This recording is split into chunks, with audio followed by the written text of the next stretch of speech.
అధికారంలోకి రాకముందు ఇప్పుడు ముఖ్యమంత్రిగా ఉన్నటువంటి రేవంత్ రెడ్డి గారు రైతులకు మాయమాటలు చెప్పి గ్రామీణ ప్రాంతాల్లో ఉన్నటువంటి రైతులందరూ ఓట్లు వేసుకొని అధికారంలోకి వచ్చి ఒక్క మాట కూడా అమలు చేయకుండా కనీసం పంట వేసుకుంటే యూరియా కూడా ఇచ్చే పరిస్థితి లేనటువంటి రైతులను ఇబ్బంది పెడితే ఏదో ఆరుగాలం కష్టపడి ధాన్యం తీసుకొచ్చి ఐకేపీ కేంద్రాలలో పోసుకుంటే నెల 15 రోజులు దాటినా ఇప్పటి వరకు కాంటాలు పెట్టి లారీలు ఎత్తి మిల్లుల వద్ద దిగుమతి చేసుకునే పరిస్థితి ప్రభుత్వానికి లేదు. ఎంత సిగ్గుచేటంటే ఏ రైతాంగం అయితే రేవంత్ రెడ్డి మాటలు నమ్మి ఓట్లేసిర్రో వాళ్ళని మొత్తం నట్టేయటం ముంచడం జరుగుతూ ఉంది.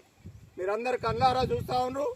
ఈరోజు మనం రావులపల్లి ఐకేపీ కేంద్రంలో నిరసన తెలియజేసే పరిస్థితి వచ్చిందంటే దానికి కారణం రేవంత్ రెడ్డి కాంగ్రెస్ ప్రభుత్వం. అందుకే మీరు గమనించాలి, ఏదైతే 2.5 సంవత్సరాల క్రితం అధికారం కోసం ఎన్ని మాటలైతే చెప్పిండో రైతులకు రైతు బంధు ఇస్తా అన్నాడు.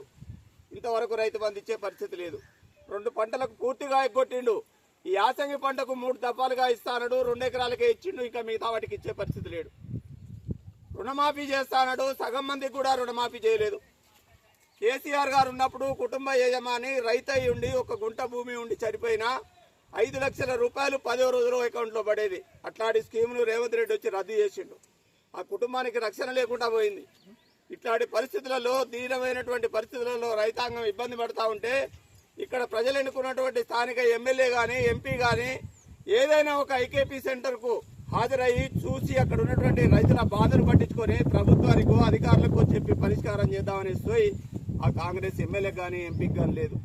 అందుకే మీరు గమనించాలి, ఏదైతే కేసీఆర్ పాలనలో సుఖ సంతోషాలతో మీరు గడిపినటువంటి జీవితాన్ని మీరు మర్చిపోయి రేవంత్ రెడ్డి మాటలు అబద్ధాలు విని ఓట్లేస్తే ఈనాడు ఈ పరిస్థితి దాపురించింది.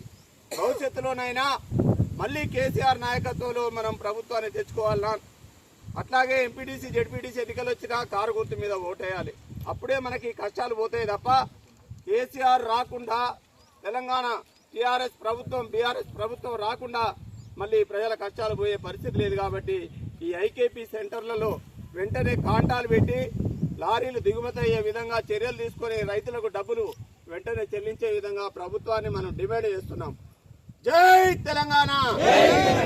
కేసీఆర్ గారి నాయకత్వం, కిషోర్ గారి నాయకత్వం, కిషోర్ గారి నాయకత్వం పెట్టాలి. ఐకేపీ సెంటర్లలో కాంటాలు వెంటనే సీరియల్ ప్రకారంగా కాంటాలు వెంటనే పంపించాలి. లారీలు వెంటనే దిగుమతి చేయాలి. మిల్లుల వద్ద లారీలను వెంటనే ఇవ్వాలి. రైతులకు కటింగ్ లేకుండా డబ్బులు.